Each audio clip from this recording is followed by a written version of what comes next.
Hello friends, welcome to Edutopper. Friends, आज के इस वीडियो में हम परफेक्शन आईएएस के छठे टेस्ट को कवर करने जा रहे हैं। इसके पहले 5 टेस्ट हमने ऑलरेडी अपलोड कर दिए हैं। सारे के सारे टेस्ट किसी विशेष विषय से संबंधित है और आपकी बहुत अच्छी तैयारी करने में आपको मदद करते हैं। इसके साथ ही हमने आस्था आईएएस के भी 2 टेस्ट को अपलोड किया हुआ है।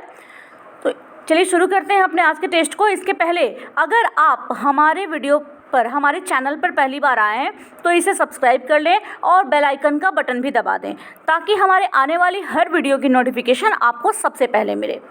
शुरू करते हैं अपने प्रश्नों को। पहला प्रश्न है कि 1833 के चार्टर अधिनियम के संबंध में कौन से कथन सत्य हैं। तो जब इन सारे कथनों को, इन सारे स्टेटमेंट्स को हम पढ़ेंगे तो हमें मिलेगा कि option A and option D both are correct, ये दोनों ही सही हैं, इसीलिए हमारा सही उत्तर होगा ऑप्शन ई। दूसरा प्रश्न है कि किस अधिनियम ने ईस्ट इंडिया कंपनी के चीन के साथ व्यापार करने के एकाधिकार को समाप्त कर दिया था। तो ये अधिनियम था 1833 ईस्वी का चार्टर एक्ट, जिसने ईस्ट इंडिया कंपनी के चीन के साथ व्यापार और भारत में चाय के व्यापार पर एकाधिकार को समाप्त कर दिया था। नेक्स्ट है, निदेशक मंडल का सृजन किसके द्वारा किया गया था। निदेशक मंडल का सृजन किया गया था 1773 के रेगुलेटिंग एक्ट के द्वारा। इसी एक्ट के द्वारा सर्वोच्च न्यायालय की स्थापना भी की गई थी कलकत्ता में, जिसमें 1 मुख्य न्यायाधीश और 3 अन्य न्यायाधीश होने थे। अगले प्रश्न पे चलते हैं। किस अधिनियम द्वारा पहली बार कंपनी के वाणिज्यिक और राजनीतिक कार्यों के बीच अंतर किया गया। इसका सही उत्तर है बी, 1784 का पिट्स इंडिया एक्ट। इसी के द्वारा कंपनी के वाणिज्यिक और राजनीतिक कार्यों के बीच अंतर किया गया। संविधान सभा का विचार पहली बार किनके द्वारा कब रखा गया था। तो इसका विचार पहली बार दिया गया था भारत में साम्यवादी आंदोलन के अगुआ एम.एन. रॉय के द्वारा 1934 में। एम.एन. रॉय के द्वारा 1934 में ये विचार पहली बार दिया गया था। छठे प्रश्न पे चलते हैं। पृथक निर्वाचक मंडल से आप क्या समझते हैं। पृथक निर्वाचक मंडल की चर्चा बार बार आती है, तो आखिर ये होता क्या है। ऑप्शंस को हम पढ़ेंगे और हमें पता चलेगा। ए ऑप्शन, यानी किसी क्षेत्र की मतदान करने वाली आबादी को धर्म, जाति आदि जैसे कुछ कारकों के आधार पर विभिन्न निर्वाचक मंडलों में विभाजित कर दिया जाता है, यही पृथक निर्वाचक मंडल होता है। ये आंसर सही है। नेक्स्ट प्रश्न है हमारा कि संविधान सभा के सदस्य कैसे थे। प्रत्यक्ष रूप से निर्वाचित थे, प्रत्यक्ष रूप से नामांकित थे, अप्रत्यक्ष रूप से निर्वाचित और प्रत्यक्ष से नामांकित थे, या डी ऑप्शन। तो इसमें सही उत्तर है सी, क्योंकि संविधान सभा के जो सदस्य थे वो सब के सब निर्वाचित तो अप्रत्यक्ष रूप से हुए थे, लेकिन इनका जिनका भी नामांकन हुआ था उनका प्रत्यक्ष रूप से हुआ था। 8वां प्रश्न है कि संविधान सभा का चुनाव कब हुआ था। संविधान सभा का चुनाव हुआ था जुलाई अगस्त 1946 में। यहाँ आपको बता दूं कि संविधान सभा की टोटल जो संख्या थी वो 386 होनी थी। ठीक है, आगे बढ़ते हैं। किसे संविधान सभा का उपाध्यक्ष नियुक्त किया गया था। संविधान सभा के उपाध्यक्ष थे एच.सी. मुखर्जी। एच.सी. मुखर्जी संविधान सभा के उपाध्यक्ष थे। इसमें से ये जो ऑप्शंस है, ऐसे 2 उपाध्यक्ष थे संविधान सभा के, एक एच.सी. मुखर्जी और दूसरे थे वी.टी. कृष्णामाचारी। 10वां प्रश्न है कि कौन सा सही सुमेलित नहीं है। देखिए, जो सही सुमेलित नहीं है हमें उसे निकालना है। तो अल्पसंख्यक उप समिति के अध्यक्ष जो थे वो बी.आर. अम्बेडकर नहीं थे, बल्कि बी.आर. अम्बेडकर की जगह एच.सी. मुखर्जी इसके अध्यक्ष थे। बाकी सभी बिल्कुल सही है। अगले प्रश्न पे चलते हैं। 11वां प्रश्न हमारा कि निम्न को सही तरीके से सुमेलित करना है। तो गणतंत्र कहाँ से लिए गए हैं, हमारे संविधान की विशेषता है और कहाँ से अपनाई गई है, इसके बारे में बताना है हमें। रूस से गणतंत्र लिया गया है, रिपब्लिक। मैंने थोड़ा सा मिस्टेक कर दिया, गणतंत्र जो है ये लिया गया है फ्रांस से। कानून के द्वारा स्थापित प्रक्रिया जो है ये ली गई है जापानी संविधान से। न्याय का सामाजिक आर्थिक आदर्श इसको लिया गया है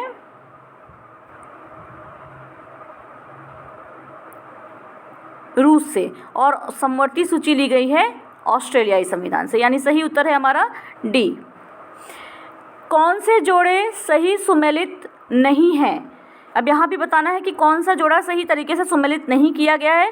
तो सबको देखने के बाद आपको पता चलेगा कि जो सी है ऑप्शन ये गलत है, क्योंकि तीसरी अनुसूची में यहाँ बताया जा रहा है कि उच्चतम न्यायालय के न्यायाधीशों की परिलब्धियाँ और भत्ते हैं, जबकि तीसरी अनुसूची में ऐसा नहीं है, बाकी सभी सही है।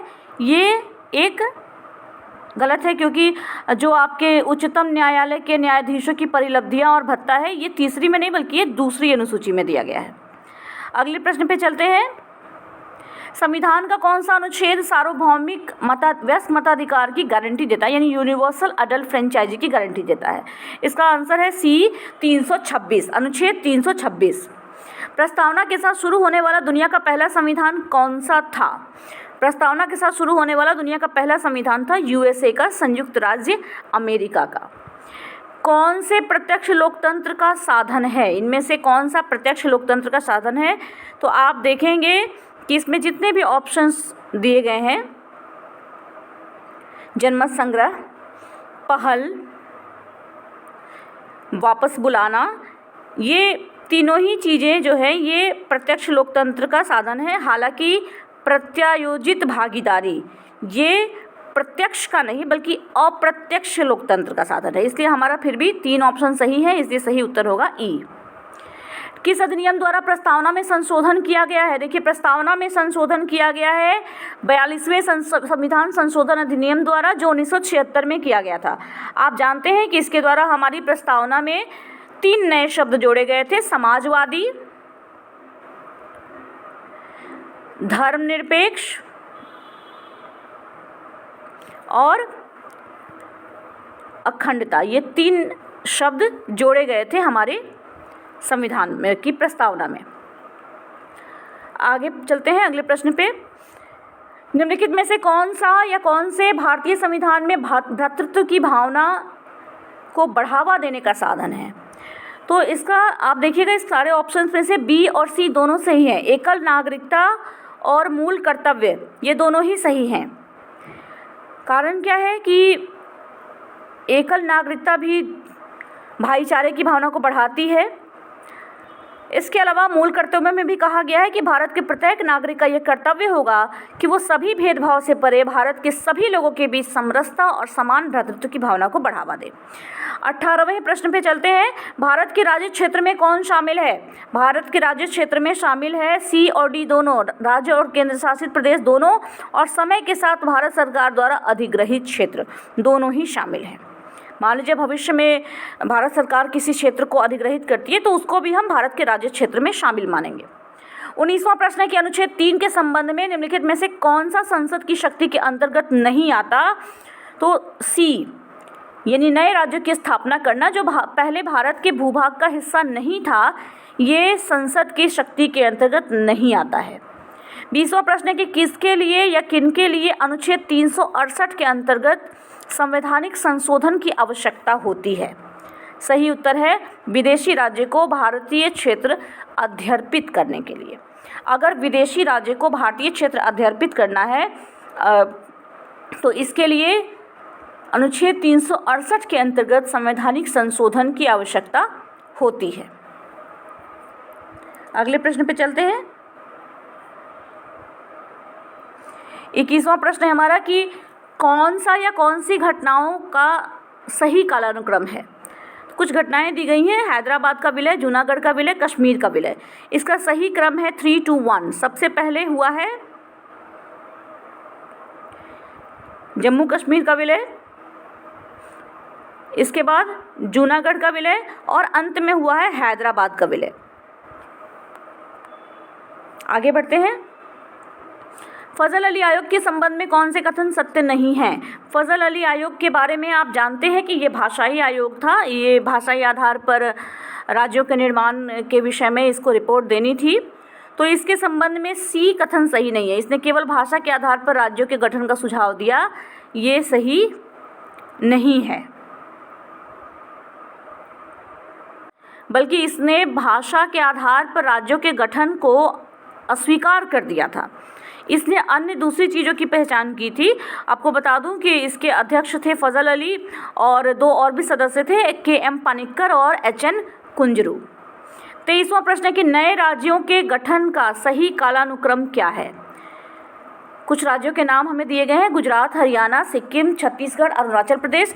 इनके गठन का जो सही क्रम है वो है 1, 2, 3, 5, 4, यानी सबसे पहले गुजरात का गठन इनमें से, उसके बाद हरियाणा का गठन, फिर सिक्किम का, उसके बाद अरुणाचल प्रदेश का गठन और अंत में छत्तीसगढ़ का गठन हुआ है जो 2000 में हुआ है। आगे बढ़ते हैं। विदेशियों के अधिकार के संबंध में निम्नलिखित में से कौन से कथन सत्य हैं। यहाँ पर जब हम सारे ऑप्शंस को पढ़ेंगे तो हमें डी कथन सत्य लगेगा, क्योंकि पंजीकृत नागरिक राष्ट्रपति पद के लिए उम्मीदवार पात्र होता है। अगले प्रश्न पे चलते हैं। किस तिथि के बाद से भारत का नागरिक होने के लिए बच्चे के माता पिता में से किसी एक को भारत का नागरिक होना चाहिए। सही उत्तर है बी, 1 जुलाई 1987। 1 जुलाई 1987 को या उसके बाद भारत में जन्मे व्यक्ति को केवल तभी भारत का नागरिक माना जाएगा यदि उसके माता पिता में से कोई भी उसके जन्म के समय भारत का नागरिक था। 26वां प्रश्न है कि भारत की विदेशी नागरिकता OCI कार्ड के संबंध में कौन सा कथन सत्य नहीं है। तो सारे कथनों को आप पढ़ लेंगे पॉज करके। इसका सही उत्तर है सी, OCI कार्ड धारक संवैधानिक दृष्टि से भारत के नागरिक हैं। ये सही नहीं है, क्योंकि OCI कार्ड धारक जो हैं उनको पंजीकृत व्यक्तियों का मताधिकार उनको नहीं दिया गया है। फ्रेंड्स, यहाँ पे मैं एक बात कहना चाहूँगी कि मैंने कमेंट में देखा था कि कमेंट आया था कि थोड़ा सा रुकने के लिए ताकि आप क्वेश्चंस को समझ सकें। तो वैसे करने पे फिर बहुत ही लंबा वीडियो हो जाएगा और मैं जानती हूँ कि आपका समय काफ़ी कीमती है, बहुत ज़्यादा लंबा वीडियो आप नहीं देखना चाहते, लेकिन फिर भी 150 प्रश्न है तो थोड़ा समय तो लग जाता है। तो बेहतर होगा कि प्रश्नों के साथ ही आप वीडियो को पॉज करें, मेरे प्रश्न बोलने के साथ ही एक बार प्रश्नों को देख लें, एक बार ऑप्शंस को देख लें, आंसर मन में सोच लें, उसके बाद फिर से वीडियो को चालू करें जहाँ पर आपको इसकी ज़रूरत महसूस हो। ठीक है, आगे बढ़ते हैं। कौन से जोड़े सही सुमेलित नहीं हैं। जब सारे ऑप्शंस को आप पढ़ेंगे देखेंगे तो आपको पता चलेगा सी, यानी वंश द्वारा 2004 के बाद यदि इसके पिता भारतीय नागरिक हैं, ये सही नहीं है। ये क्या है? ये नागरिकता का अधिग्रहण और उसकी शर्तें हैं। तो इसके हिसाब से सी ऑप्शन गलत है, सी ऑप्शन सही नहीं है, क्योंकि 2004 के बाद से भारत के बाहर पैदा हुआ व्यक्ति वंश से भारत का नागरिक नहीं होगा तब तक जब तक कि उसके जन्म की तिथि से 1 साल के अंदर केंद्र सरकार की अनुमति से इस अवधि के समाप्ति के बाद भारतीय वाणिज्य दूतावास में उसका रजिस्ट्रेशन नहीं किया जाता। आगे बढ़ते हैं। संपत्ति का अधिकार कैसा अधिकार है? तो संपत्ति का अधिकार आज के समय में कानूनी अधिकार है। पहले ये मूल अधिकार था, लेकिन 44वें संशोधन के द्वारा 1978 में इसको मूल अधिकार से निकालकर कानूनी अधिकार बना दिया गया।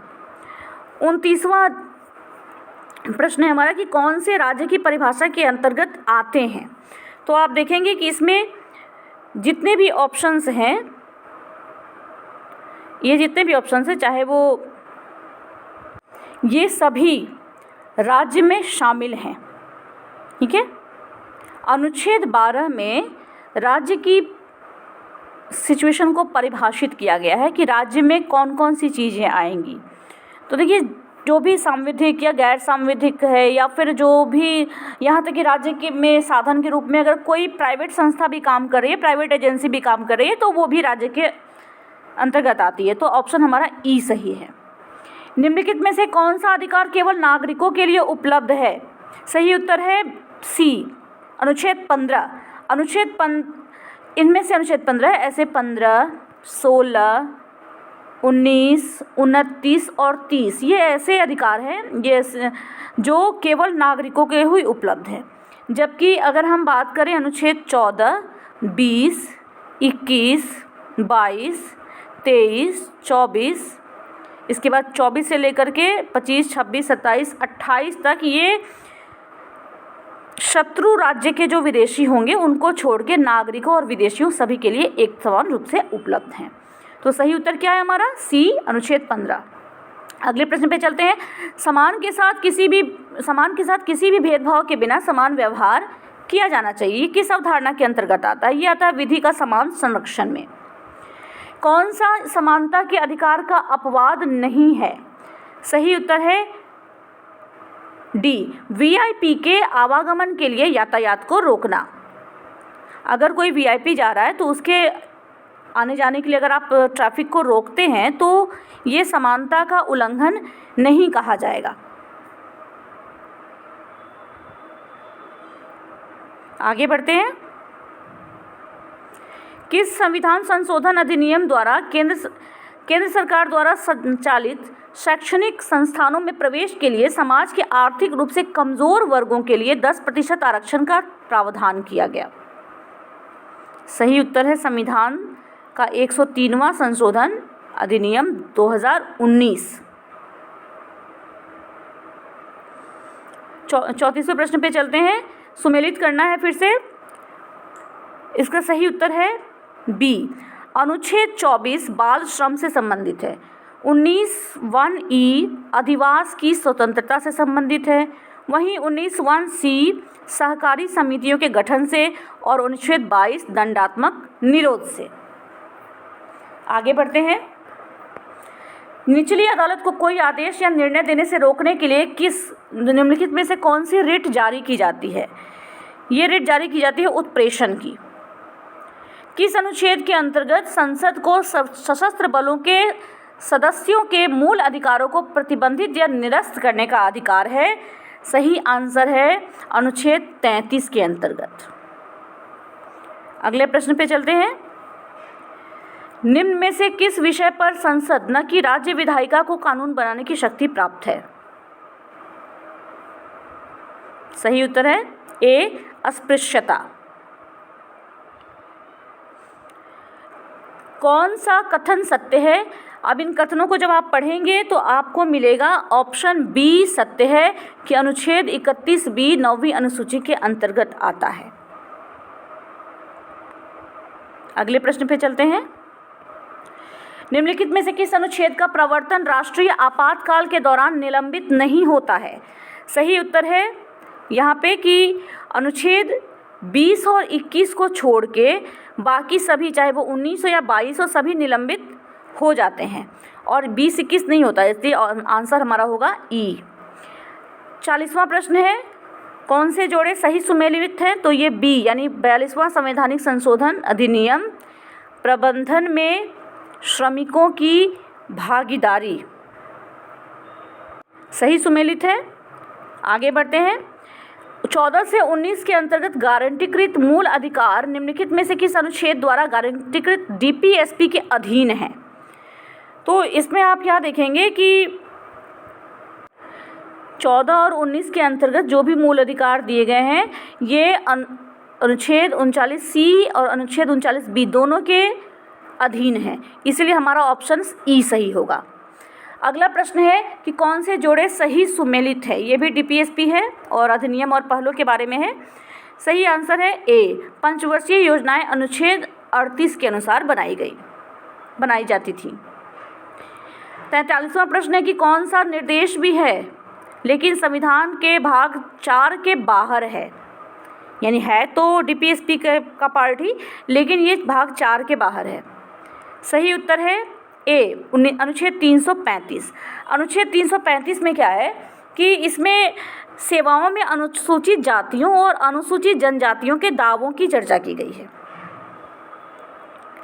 लेकिन ये भाग 4 में शामिल नहीं है। अगला प्रश्न है कि कौन सा प्रकृति में वाद योग्य है? तो प्रकृति में वाद योग्य हैं केवल मूल अधिकार। वाद योग्य का मतलब कि आप इसके लिए न्यायालय में चुनौती दे सकते हैं। 45वां प्रश्न है कि भारत में न्यायिक समीक्षा की अवधारणा को किस देश से लिया गया है? इसको लिया गया है यूएसए के संविधान से, इसीलिए हमारा ऑप्शन सी यहाँ सही होगा। नेक्स्ट है, मूल कर्तव्यों और इसकी समावेशन प्रक्रिया के संबंध में कौन सा सत्य नहीं है? देखिए, इसका सही उत्तर होगा डी, स्वर्णसिंह समिति एकल सदस्य समिति थी। ऐसा नहीं है, स्वर्णसिंह समिति जो थी ये एकल सदस्यीय समिति नहीं थी। आगे बढ़ते हैं, अंतरिम सरकार यानी 1946 में खाद्य और कृषि विभाग किसके पास था? अंतरिम सरकार में खाद्य और कृषि विभाग था डॉक्टर राजेंद्र प्रसाद के पास। 20 फरवरी 1947 को ब्रिटिश प्रधानमंत्री क्लेमेंट एटली ने भारत में ब्रिटिश शासन की समय सीमा घोषित की। ये समय सीमा क्या थी? ये समय सीमा थी 30 जून 1948। गवर्नर जनरल की कार्यकारी परिषद में किस अधिनियम द्वारा विधि सदस्य को शामिल किया गया था? इसका सही उत्तर है 1833 का चार्टर एक्ट। 42वें संवैधानिक संशोधन अधिनियम 1976 के द्वारा प्रस्तावना में कौन से शब्द जोड़े गए थे? तो अभी मैंने कुछ देर पहले आपको बताया कि इसमें समाजवादी, अखंडता,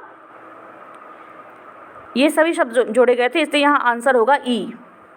धर्म की स्वतंत्रता के अंतर्गत सूचीबद्ध अधिकारों को निम्नलिखित में से किन आधारों पर प्रतिबंधित किया जा सकता है? सही उत्तर है ई, क्योंकि जो भी अधिकार हैं धर्म की स्वतंत्रता के, ये सार्वजनिक व्यवस्था, स्वास्थ्य और नैतिकता, न्यायालय की अवमानना, इन सभी चीज़ों के अधीन हैं। आगे बढ़ते हैं, कौन सा इसमें से किसका हमारे संप्रभु लोकतांत्रिक गणराज्य की कुंडली के रूप में वर्णन किया गया है? सही उत्तर है सी, प्रस्तावना। भारत में पंचायत का चुनाव लड़ने का अधिकार कैसा अधिकार है? ये संवैधानिक अधिकार है। संसद द्वारा पारित विधेयक के माध्यम से किसी राज्य का नाम या सीमा बदली जा सकती है, कैसे? तो संसद के साधारण बहुमत से ये किया जा सकता है। रिट क्षेत्राधिकार के संबंध में निम्नलिखित में से कौन से कथन सत्य हैं? रिट क्षेत्राधिकार के संबंध में इनमें से ए और बी दोनों कथन सत्य है, इसलिए आंसर हमारा होगा ई। आप पॉज करके इन दोनों कथनों को पढ़ सकते हैं। कौन सा संवैधानिक निकाय नहीं है? तो इसमें से संवैधानिक निकाय केंद्रीय सतर्कता आयोग नहीं है। केंद्रीय सतर्कता आयोग केंद्र में सरकार में भ्रष्टाचार निरोधक मुख्य एजेंसी है। इसकी स्थापना की सिफारिश भ्रष्टाचार निवारण पर संथानम समिति ने की थी। इस तरह से ये न तो संवैधानिक निकाय है और न ही सांविधिक निकाय है। बाद में जाकर के 2003 में संसद ने इसको सांविधिक दर्जा दिया। चलते हैं अगले प्रश्न पर। भारत के संविधान के अंतर्गत राष्ट्रीय महत्व के घोषित किए गए कलात्मक या ऐतिहासिक रुचि के स्मारकों, स्थानों और वस्तुओं की रक्षा करना क्या है? तो ये है DPSP यानी नीति निदेशक तत्व। इनमें से कौन सा लोकतंत्र की एक अनिवार्य विशेषता है? तो ये सी, ऑप्शन सी, ये लोकतंत्र की एक अनिवार्य विशेषता है। हालांकि इसमें तो सभी लोकतंत्र की विशेषताएं हैं और आप यहाँ देखेंगे कि सी, ए, बी ये सभी लोकतंत्र की अनिवार्य विशेषताएं, लेकिन डी जो है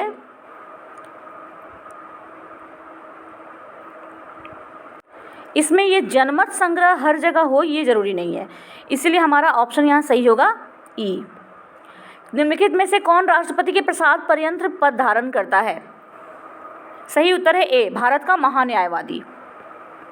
यदि किसी व्यक्ति को गिरफ्तार किया जाता है और यदि गिरफ्तारी का तरीका या आधार वैध नहीं है तो न्यायालय द्वारा निम्नलिखित में से कौन सा रिट जारी किए जाने की संभावना होती है? तो बंदी प्रत्यक्षीकरण, ए, बंदी प्रत्यक्षीकरण। नेक्स्ट प्रश्न है कि भारत के संविधान का कौन सा अनुच्छेद विवाह करने के अधिकार की रक्षा करता है? अनुच्छेद 21 जो कि निजता का अधिकार रखता है, जीवन के अधिकार की गारंटी देता है। 62वां प्रश्न है कि किस संविधान संशोधन अधिनियम ने मंत्रियों की संख्या को लोकसभा की कुल सदस्य संख्या के 15% तक सीमित कर दिया? ये किया गया है 91वां संशोधन 2003 के द्वारा। अब इसके बाद लोकसभा या राज्य विधानसभा की कुल सदस्य संख्या के 15% मंत्री ही बन सकते हैं केवल। निम्नलिखित में से कौन सा निषेधाधिकार शक्तियाँ भारत के राष्ट्रपति को उपलब्ध नहीं हैं? आंसर है विशेषित निषेधाधिकार। ये वीटो के बारे में पूछा जा रहा है, ठीक है। अगला प्रश्न है कि अनुच्छेद 1, 2, 3, 123 किससे संबंधित है? अनुच्छेद 123 संबंधित है राष्ट्रपति के अध्यादेश यानी ऑर्डिनेंस जारी करने की शक्ति से। 65वां प्रश्न है कि भारत के संविधान के संदर्भ में युक्तियुक्त प्रतिबंध के लिए निम्नलिखित में से कौन सा सबसे उपयुक्त है? तो भारत के संविधान के संदर्भ में इस मामले में सबसे उपयुक्त जो स्टेटमेंट है वो है व्यक्ति के अधिकारों पर लगाई गई सीमाएं। 66वां प्रश्न है कि कौन से भारतीय संविधान की प्रस्तावना में वर्णित समानता के प्रकार हैं? तो इसमें जो समानता के प्रकार हैं वो है लगभग ये सारे के सारे है अवसर की समानता है, क्योंकि राजनीतिक, आर्थिक और सामाजिक न्याय की बात हमारे संविधान की प्रस्तावना करती है, और समानता के मामले में ये केवल और केवल अवसर की समानता की बात करती है। नेक्स्ट क्वेश्चन है कि संघ सूची के अंतर्गत किस विषय या किन विषयों का उल्लेख किया गया है? संघ सूची के अंतर्गत उल्लेख किया गया है उन विषयों का जो कि राष्ट्रीय स्तर के महत्व के हैं। ऐसे में इनमें से कोई भी संघ सूची का विषय नहीं है, तो हमारा आंसर होगा ई। आगे बढ़ते हैं। निम्नलिखित में से कौन सा असममित संघवाद की अवधारणा से संबंधित है? इसका सही उत्तर है सी, यानी संविधान में कुछ राज्यों के लिए विशेष प्रावधान। असममित संघवाद ऐसे परिसंघ में होता है जिसमें विभिन्न घटक राज्यों की शक्तियां अलग अलग होती हैं। अलग अलग राज्य अलग अलग शक्तियों को एंजॉय करते हैं। कुछ राज्य को अन्य राज्यों की तुलना में बहुत ज़्यादा फ्रीडम मिली होती है, हालांकि संवैधानिक दर्जा सबका एक ही होता है। अगले प्रश्न पे चलते हैं। अगला प्रश्न हमारा है, भारतीय संविधान के अनुच्छेद 19 के अंतर्गत गारंटीकृत 6 अधिकार कैसे संरक्षित हैं, किस रूप में संरक्षित हैं? तो ये केवल राज्य की कार्रवाई के खिलाफ संरक्षित है। कौन सी विशेषताएं सरकार के वेस्टमिंस्टर मॉडल का हिस्सा हैं? तो आप देखेंगे कि इसमें विकल्प ए और डी ये दोनों सही हैं। विधानमंडल में मंत्रियों की सदस्यता और यहाँ इसके साथ ही नाम मात्र और वास्तविक कार्यकारी की उपस्थिति, ये दोनों ही सरकार के वेस्टमिंस्टर मॉडल का हिस्सा है, इसलिए हमारा ऑप्शन ई सही है। प्रस्तावना में समाजवादी शब्द किसका द्योतक है? क्या बताता है समाजवादी शब्द? ये बताता है समानता प्राप्त करने में सार्वजनिक निजी उत्तरदायित्व को, इसलिए यहाँ सी ऑप्शन सही है। लेकिन इसके साथ साथ आप देखेंगे कि आगे अवसरों के संदर्भ में ये तो नहीं है, लेकिन निजी संपत्ति के उन्मूलन और संपत्ति के साझा स्वामित्व ये भी नहीं मिलता, बट राज्य के स्वामित्व वाले उत्पादन और वितरण ये दोनों ही सही है, इसलिए हम ई ऑप्शन को यहाँ पे सही मानेंगे। 72वां प्रश्न है कि किन प्रावधानों को संविधान की मूल संरचना का हिस्सा नहीं माना जाता है? यहाँ पर इसका सही उत्तर है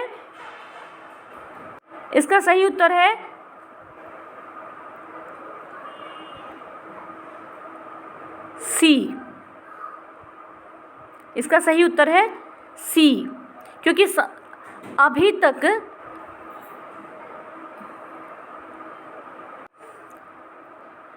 बल्कि इसका उत्तर सी नहीं बल्कि ई है, क्योंकि देखिए अभी तक सर्वोच्च न्यायालय ने ये पूरी तरीके से परिभाषित ही नहीं किया है कि संविधान के मूल संरचना में क्या आता है और क्या नहीं आता है। फिर भी कुछ चीज़ों को माना गया है, तो जैसे कि कल्याणकारी राज्य या विधि के समक्ष समानता और विधि का समान संरक्षण, इसलिए हमारा ऑप्शन ई सही है। मूल कर्तव्यों के संबंध में निम्नलिखित में से कौन सा सही नहीं है? यहाँ पर हम देखेंगे कि मूल कर्तव्यों के संदर्भ में अगर हम बात करें तो यहाँ ये नागरिकों और विदेशियों दोनों पर लागू नहीं होते हैं, बल्कि ये केवल नागरिकों पर लागू होते हैं। और ये केवल नागरिक कर्तव्य नहीं है, बल्कि ये नैतिक और नागरिक दोनों तरह के कर्तव्य इसमें शामिल हैं, इसलिए हमारा ऑप्शन ई सही होगा। भारतीय संविधान के अनुसार समानता के अधिकार में क्या शामिल नहीं है? सही ऑप्शन है डी, आर्थिक समानता यहाँ शामिल नहीं है। कि किन श्रेणियों के लिए भारतीय संविधान के अनुच्छेद 15 के अंतर्गत विशेष प्रावधान किए जा सकते हैं? यहाँ पे हम देखेंगे कि यहाँ जितने भी विकल्प दिए गए हैं सारे के सारे सही हैं, इसलिए ई ऑप्शन हमारा सही होता है। निम्नलिखित में से किसका संविधान की अंतरात्मा के रूप में वर्णन किया जाता है?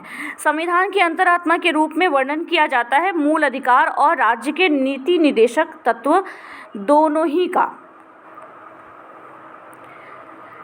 सरकार की संघीय व्यवस्था वह है जिसमें, सही आंसर है हमारा यहाँ पे, संविधान दोहरी राज व्यवस्था स्थापित करता है, क्योंकि कम से कम 2 टायर तो होने ही चाहिए सरकार के। अगर संघीय व्यवस्था है तो एक केंद्र सरकार और दूसरा राज्य सरकार, कहने का मतलब कि एक राष्ट्रीय सरकार और दूसरी क्षेत्रीय सरकार, कम से कम 2 होनी ही चाहिए। अगले प्रश्न पे चलते हैं। निम्नलिखित में से किस समिति या प्रस्ताव द्वारा अखिल भारतीय सेवाओं का उन्मूलन करने की अनुशंसा की गई थी? तो राजमन्नार समिति, राजमन्नार समिति ने ये अनुशंसा की थी कि अखिल भारतीय सेवाओं यानी IAS, IPS, IFS इन सब का उन्मूलन कर देना चाहिए। 79वां क्वेश्चन है हमारा कि किस राज्य में राज्य जनजाति कल्याण मंत्री नहीं है? तो देखिए इसमें आप देखेंगे कि झारखंड, उड़ीसा और छत्तीसगढ़, इसके अलावा मध्य प्रदेश में भी जनजातीय कल्याण मंत्री हैं, लेकिन 2006 में बिहार में भी होते थे, बट 2006 में 94 जो संशोधन हुआ, 94 संशोधन हुआ, इसमें इस अधिनियम ने बिहार को इस बाध्यता से मुक्त कर दिया, इसलिए बिहार में अभी राज्य जनजाति कल्याण मंत्री नहीं है। कौन सा भारतीय संसद की संप्रभुता सीमित करता है? तो इसका जब हम ऑप्शंस को पढ़ेंगे तो पता चलेगा हमें कि ऑप्शन A, B और C तीनों सही हैं, इसलिए ई हमारा सही उत्तर होगा। चलते हैं अगले प्रश्न पर। संघ की कार्यकारिणी समिति में कौन शामिल नहीं है? संघ की कार्यकारिणी समिति में जितने भी लोग हैं ये सभी शामिल होते हैं, इसलिए हमारा आंसर है ई। निम्नलिखित में से कौन सा राष्ट्रपति के रूप में निर्वाचन के लिए पात्र होने हेतु आवश्यक योग्यता नहीं है? यहाँ आप क्या देखेंगे कि जितनी भी योग्यताएं हैं, तो देखिए राष्ट्रपति के रूप में निर्वाचन के लिए क्या योग्यताएं होती हैं।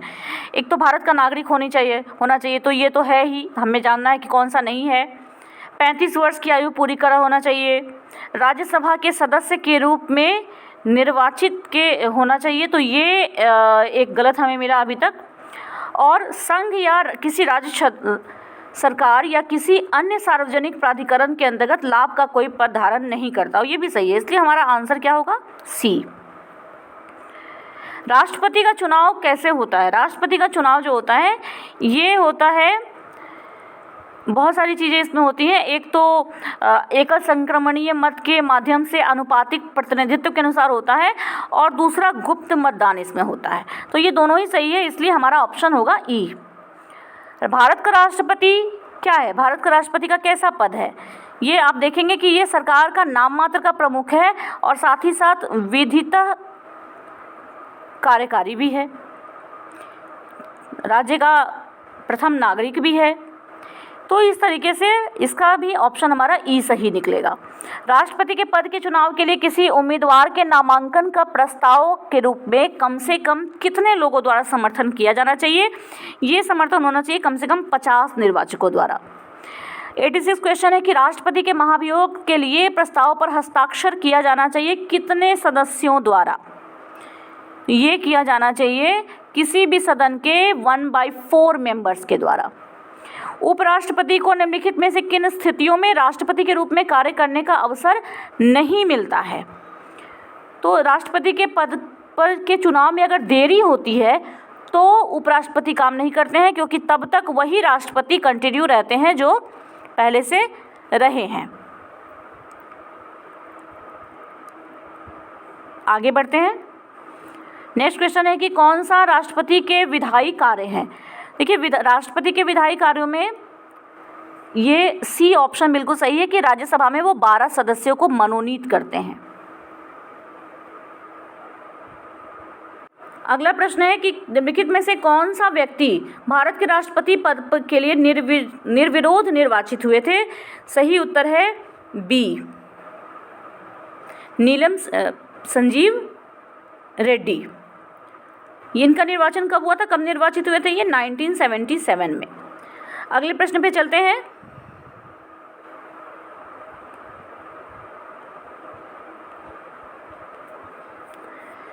संविधान के किस अनुच्छेद के तहत राज्यपाल किसी विधेयक को राष्ट्रपति की अनुमति के लिए सुरक्षित रखता है? सही उत्तर है सी, अनुच्छेद 200 के तहत। संविधान के किस अनुच्छेद में राष्ट्रपति पर महाभियोग चलाने का प्रावधान है? इसका उत्तर है अनुच्छेद 61 के तहत। अध्यादेश जारी करने के लिए राष्ट्रपति की संतुष्टि प्रकृति में कैसी है और सर्वोच्च न्यायालय किस फैसले में, किस केस में इसके द्वारा निर्णय दिया गया था इसके विषय में? तो इसका सही उत्तर है हमारा ऑप्शन बी कि ये वाद योग्य है। और कूपर वाद जो कि 1970 में हुआ था, कूपर मामले में सर्वोच्च न्यायालय ने इस बात के लिए घोषणा की थी। अगले प्रश्न पे चलते हैं। अध्यादेश का जीवन काल सदनों के पुनः समवेत होने के बाद 6 सप्ताह होता है। 6 सप्ताह की अवधि की गणना के लिए किस तिथि पर विचार किया जाता है? हमारा सही उत्तर है यहाँ पर ऑप्शन बी कि बाद की तिथि पर सदन का पुनः समवेत होना। जो बाद की तिथि होती है, जो लास्ट जो हुआ रहता है, उस तिथि के हिसाब से सदन का फिर से समवेत होना यहाँ से गणना की जाती है, यहाँ से कैलकुलेट किया जाता है। नेक्स्ट क्वेश्चन है, संविधान का कौन सा अनुच्छेद राष्ट्रपति को अपराधों के लिए दोषी व्यक्ति को क्षमा प्रदान करने का अधिकार देता है? सही उत्तर है बी, अनुच्छेद 72। निम्नलिखित में से कौन सी क्षमादान की शक्ति या शक्तियाँ सही सुमेलित हैं? तो इसको जब हम मिलान करेंगे यहाँ पे तो देखेंगे कि सही सुमेलित नहीं है, हमें ये बताना है। तो ये सी जो है ना, ये सही सुमेलित नहीं है, क्योंकि दंड विलंब विशेष परिस्थिति के मद्देनज़र दंड कम कर देना, ये बिल्कुल सही है। क्षमादान में अपराधी को पूरी तरह से माफ़ कर देना, ये भी सही है। दंड विराम में दंड के निष्पादन पर रोक लगना भी सही है, लेकिन परिहार का मतलब होता है कि दंड की अवधि कम कर दी जाए, न कि दंड की प्रकृति कम की जाए। इसीलिए ऑप्शन सी यहाँ पे हमारा आंसर होगा। नेक्स्ट प्रश्न है कि राष्ट्रपति की क्षमादान की शक्ति के संबंध में कौन से कथन सत्य हैं? तो जब सारे कथनों को आप पढ़ेंगे तो आपको मिलेगा कि राष्ट्रपति नए सिरे से साक्ष्यों की जांच कर सकता है और अलग दृष्टिकोण अपना सकता है, ये सही है। 97वां प्रश्न है कि भारत के राष्ट्रपति की स्थिति काफ़ी किसके समान है? तो ये ब्रिटिश राजशाही के समान है। आप जानते हैं कि ब्रिटिश राजशाही में भी यही है कि मेन जो वहाँ का पावर है वो संसद के हाथ में है। ब्रिटिश के जो राजा है, ब्रिटेन के जो भी क्राउन होता है उसका वो एक बस नाम मात्र का प्रमुख होता है। नेक्स्ट प्रश्न पे चलते हैं। संघ की कार्यकारी शक्ति राष्ट्रपति में निहित होगी, ये कौन सा अनुच्छेद कहता है? ये कहता है अनुच्छेद 53। किस संवैधानिक संशोधन अधिनियम ने राष्ट्रपति को मंत्रिपरिषद से अपनी सलाह पर पुनर्विचार करने की मांग का अधिकार दिया? सही आंसर है सी, 44वां संवैधानिक संशोधन 1978 ने। निम्नलिखित में से कौन सा या कौन से राष्ट्रपति की विवेकाधीन शक्तियां नहीं है? सही उत्तर है डी, लोकसभा का सत्रावसान। ये राष्ट्रपति अपनी इच्छा से नहीं कर सकते, ये मंत्रियों की सलाह के साथ ही किया जाता है, प्रधानमंत्री की सलाह के साथ ही करते हैं इसको। अगला प्रश्न है कि उपराष्ट्रपति के चुनाव से संबंधित सभी विवादों का समाधान कौन सी संस्था करती है? सही उत्तर है डी, सर्वोच्च न्यायालय। भारतीय उपराष्ट्रपति यानी वाइस प्रेसिडेंट का पद किसकी तर्ज पर बनाया गया है? ये बनाया गया है अमेरिकी उपराष्ट्रपति की तर्ज पे। हालांकि दोनों में काफ़ी अंतर है। अमेरिकी उपराष्ट्रपति केवल तभी राष्ट्रपति का काम कर सकता है जब राष्ट्रपति का पोस्ट जो है वो वैकेंट हो गया हो, खाली हो गया हो। लेकिन दूसरी तरफ अगर हम देखें तो जो भारतीय उपराष्ट्रपति हैं वो राष्ट्रपति के पद के रिक्त होने पर उसका कार्य नहीं संभालते हैं, केवल एक कार्यवाहक राष्ट्रपति के रूप में काम करते हैं और स्पेशल परिस्थितियों में ही ये राष्ट्रपति के रूप में कार्य करते हैं। अगले प्रश्न पे चलते हैं। अगला प्रश्न हमारा है कि उपराष्ट्रपति के निर्वाचक मंडल में कौन लोग शामिल होते हैं? उपराष्ट्रपति के निर्वाचक मंडल में शामिल होते हैं संसद के निर्वाचित और मनोनीत सदस्य, और लेकिन राज्य के विधानसभा के सदस्य इसमें शामिल नहीं होते हैं। यानी यहाँ पे हमारा आंसर क्या होगा?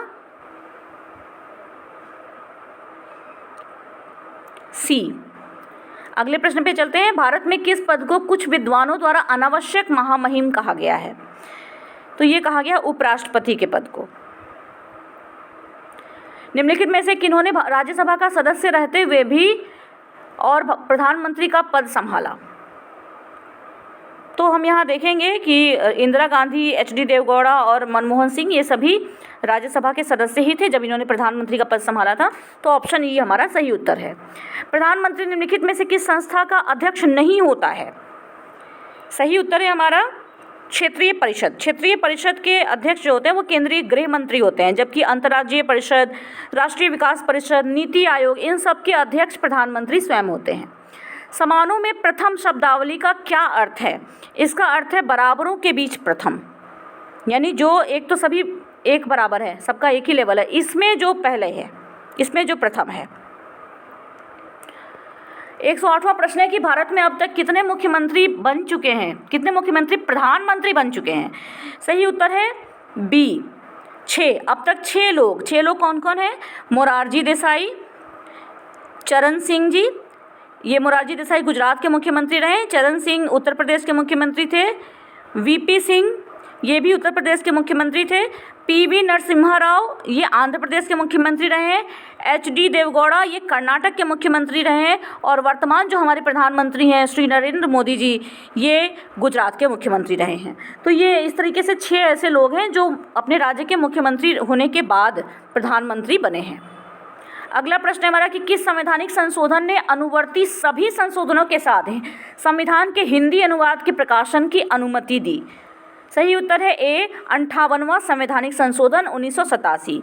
संविधान सभा ने जो भारत का संविधान अपनाया था वो अंग्रेजी में अपनाया था, लेकिन बाद में जाकर के ये संशोधन किया गया और कहा गया कि संविधान का हिंदी अनुवाद का भी प्रकाशन होना चाहिए। अगला प्रश्न है हमारा, तृतीय अनुसूची में निम्नलिखित में से किसकी शपथ या प्रतिज्ञापन का रूप शामिल नहीं है? सही उत्तर है हमारा सर्वोच्च न्यायालय के न्यायाधीश का। सर्वोच्च न्यायालय के न्यायाधीश का शामिल नहीं है। आगे बढ़ते हैं।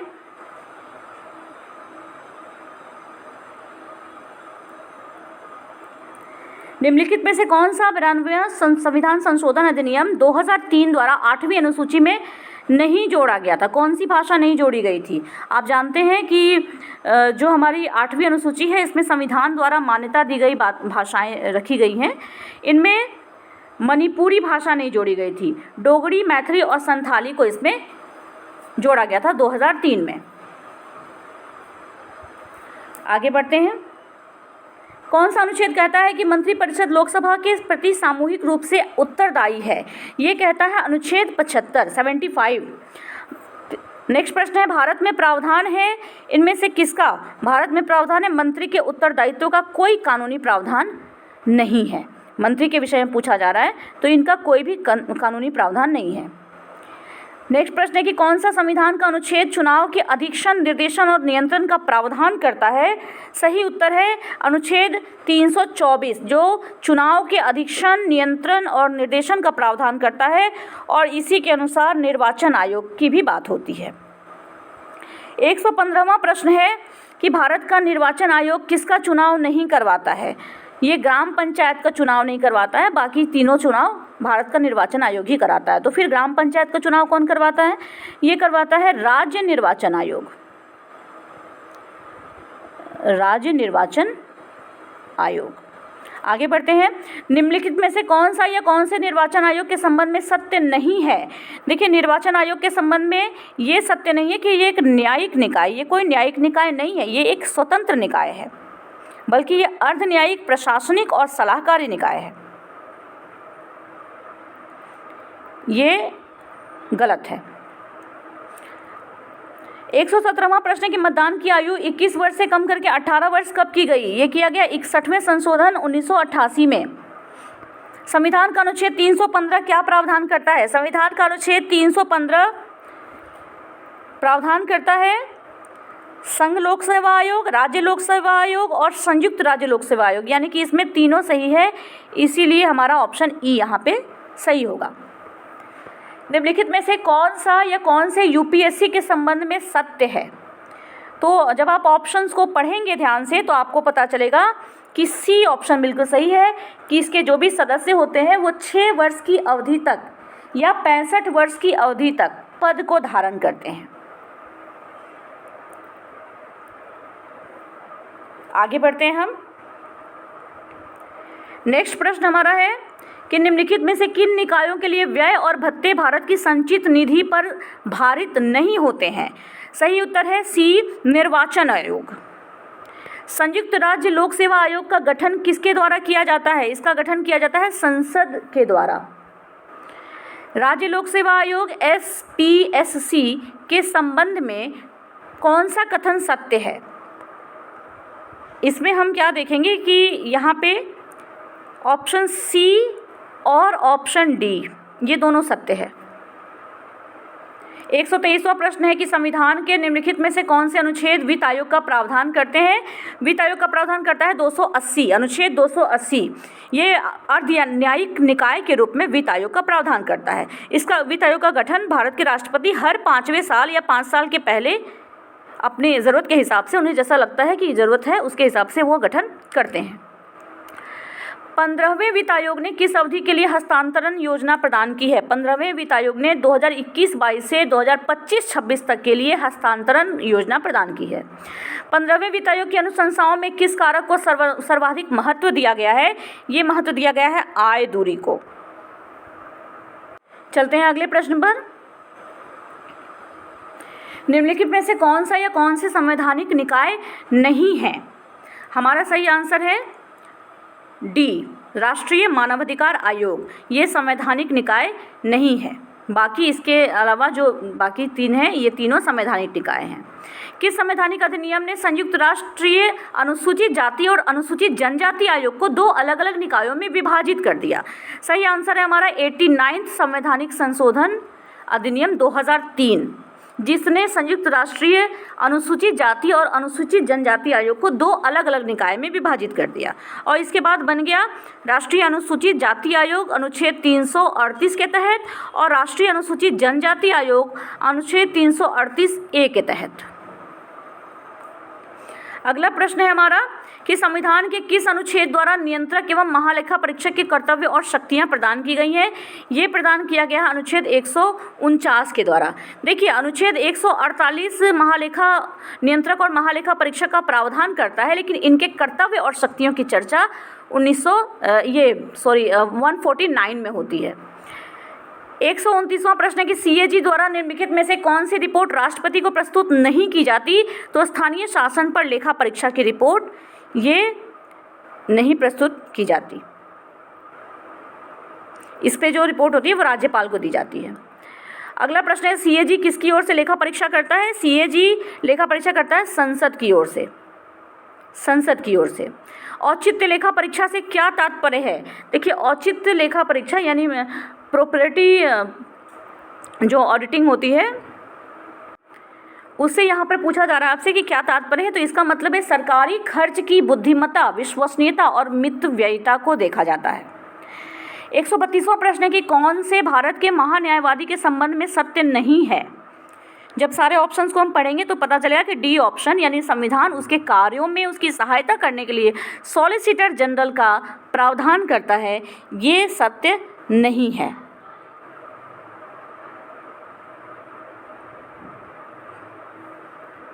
आगे बढ़ते हैं। 133वां प्रश्न है हमारा कि निम्नलिखित में से कौन सा संविधान द्वारा राज्यपाल के पद के लिए निर्धारित शर्तें नहीं हैं? तो आप देखेंगे कि यहाँ नहीं पूछा जा रहा है ना, तो सी और डी दोनों ही गलत हैं, इसलिए हमारा ऑप्शन हो जाएगा ई। राज्यपाल की शक्तियों के संबंध में निम्नलिखित में से कौन से सत्य हैं? राज्यपाल की शक्तियों की बात हम करें तो यहाँ हम देखेंगे कि सी कथन हमारा सही है कि अनुच्छेद 213 के तहत अध्यादेश जारी कर सकता है, बाकी सारे कथन गलत हैं। राज्यपाल को अपने कार्यों के निर्वहन में सहायता और सलाह देने के लिए कौन सा अनुच्छेद मंत्रिपरिषद का प्रावधान करता है? सही उत्तर है ए, अनुच्छेद 163। 163 अनुच्छेद जो है ये राज्यपाल को अपने कार्यों में निर्वहन में सहायता और सलाह देने के लिए मंत्रिपरिषद का प्रावधान करता है, जबकि बाकी सभी गलत हैं। अगला प्रश्न है कि मुख्यमंत्री एक सदस्य होता है, किसका? मुख्यमंत्री सदस्य यहाँ पे हम देखेंगे कि नीति आयोग, राष्ट्रीय विकास परिषद, अंतर्राज्यीय परिषद, इन सभी का सदस्य होता है और राज्य योजना बोर्ड का वो अध्यक्षता करता है, तो सभी में होता है वो, इसीलिए हमारा ऑप्शन ई सही है। 137वां प्रश्न है कि संविधान के निम्नलिखित में से किस भाग में संविधान की संशोधन प्रक्रिया शामिल है? संविधान की संशोधन प्रक्रिया शामिल है भाग 20 में। निम्नलिखित में से कौन सा संशोधन संविधान के साधारण बहुमत से, संसद के साधारण बहुमत से पारित नहीं किया जा सकता? सही उत्तर है डी, 7वीं अनुसूची की संघ सूची के संशोधन को साधारण बहुमत से पारित नहीं किया जा सकता है। नेक्स्ट प्रश्न है कि संविधान की संशोधन प्रक्रिया में कुल सदस्यता का क्या तात्पर्य है? तो देखिए, संविधान की संशोधन प्रक्रिया में कुल सदस्यता का मतलब है प्रत्येक सदन के सदस्यों की कुल संख्या। अगले प्रश्न पे चलते हैं। निम्नलिखित में से किस वाद के निर्णय में यह माना गया था कि संसद द्वारा अधिकारों में संशोधन नहीं किया जा सकता? सही उत्तर है बी, गोलकनाथ वाद में। निम्नलिखित में से किसका इंदिरा नेहरू गांधी वाद में संविधान की मूल संरचना के रूप में वर्णन किया गया था? सही उत्तर है हमारा स्वतंत्र और निष्पक्ष चुनाव का। 142वां प्रश्न है कि किस निर्णय में यह स्पष्ट किया गया कि मूल संरचना का सिद्धांत 24 अप्रैल 1973 के बाद अधिनियमित संवैधानिक संशोधन पर लागू होगा? सही उत्तर है हमारा वामन राव वाद 1981। इसमें यह तय किया गया कि मूल संरचना का सिद्धांत 24 अप्रैल 1973 के बाद संशोधन पर लागू होगा। 143वां प्रश्न है कि किन निर्णयों में सर्वोच्च न्यायालय ने यह अवधारित किया था कि खतरनाक उद्योगों की गतिविधियों में दुर्घटना की स्थिति में पूर्ण दायित्व का पालन किया जाना चाहिए? सही उत्तर है सी, MC मेहता बनाम भारत संघ वाद 1986 में। 144वां प्रश्न हमारा है कि किस वाद में सर्वोच्च न्यायालय ने के निर्णय में गरिमा के साथ मरने का अधिकार का समर्थन किया गया था? बहुत ही इंटरेस्टिंग क्वेश्चन है ये। इसका सही उत्तर है अरुणा शानबैग वाद। अब इसमें क्या था ना कि न्यायालय ने 2018 में इसका जो फैसला दिया, ये 2011 का ही मामला था। बाद में जाके 2018 में एक और मामले था, उसमें सर्वोच्च न्यायालय ने गरिमा के साथ मरने के अधिकार को फिर से मान्यता दे दी थी और निष्क्रिय इच्छा मृत्यु को वैध बनाया था। ये बेसिकली बीमार और जीवन भर कोमा में रहने वाले लोगों की जीवन रक्षक प्रणाली हटाने के लिए अनुमति इसमें दी थी। आगे बढ़ते हैं। 145वां प्रश्न है कि लिली थॉमस बनाम भारत संघ वाद में सर्वोच्च न्यायालय ने कौन सा निर्णय सुनाया था? सही उत्तर है हमारा जन प्रतिनिधित्व अधिनियम 1951 की धारा 8(4) को निरस्त कर दिया गया। यही निर्णय सर्वोच्च न्यायालय ने यहाँ पे सुनाया था। अगला प्रश्न है कि इंटरनेट तक पहुँच के संबंध में सर्वोच्च न्यायालय के अनुसार कौन सा सत्य नहीं है? तो इंटरनेट तक पहुँच एक मूल अधिकार है, साथ ही भाषा और अभिव्यक्ति के लिए भी ये मूल अधिकार है। व्यापार की स्वतंत्रता के अंतर्गत भी ये सुरक्षित है और अस्थायी रूप से निलंबित किया। ये सभी सत्य हैं, इनमें कोई भी ऐसा कथन नहीं है जो सत्य न हो, इसलिए हमारा आंसर होगा ई। आगे बढ़ते हैं। इंटरनेट शटडाउन के संबंध में आदेश कौन पारित कर सकता है? इंटरनेट शटडाउन के संबंध में आदेश केवल और केवल संघ या राज्य का केवल गृह सचिव पारित कर सकता है। 148वां प्रश्न है कि कौन सा अनुच्छेद धर्म प्रचार के लिए कराधान से मुक्ति की गारंटी देता है? ये गारंटी देता है अनुच्छेद 27। अगला प्रश्न है कि कौन सी अध्यात्मात्मक शासन प्रणाली की विशेषताएं हैं? तो इसका सही उत्तर है सी और डी, दोनों सही है, इसलिए ई आंसर हमारा सही होगा। शक्तियों का पृथक्करण और राज्य और सरकार का एक ही प्रमुख होना। 150वां प्रश्न है कि हमारा छाया मंत्रिमंडल की विशेषता आप निम्नलिखित में से किस देश में देखा जा सकता है? तो ये ब्रिटेन में दिख सकता है। देखिए, छाया मंत्रिमंडल क्या होता है? तो छाया मंत्रिमंडल में विपक्ष के लोगों का काफ़ी सीनियर समूह होता है और ये विपक्ष के नेता के नेतृत्व में सरकार के लिए एक ऑप्शनल, एक प्रोविजनल मंत्रिमंडल बनाते हैं, एक वैकल्पिक मंत्रिमंडल बनाते हैं, जिसके सदस्य मंत्रिमंडल के सदस्यों की छाया या दर्पण के रूप में उसको देखा जाता है। ये ब्रिटेन की राज्य व्यवस्था की विशेषता है। इसी के साथ हमारे यहाँ पे 150 प्रश्न पूरे होते हैं। उम्मीद करती हूँ कि आप मुझे ज़रूर बताएंगे कमेंट बॉक्स में कि आपके कितने प्रश्न सही हुए। हमारे इस वीडियो को शेयर करें, लाइक करें और कमेंट में हमें अपना फीडबैक ज़रूर दें। Thank you.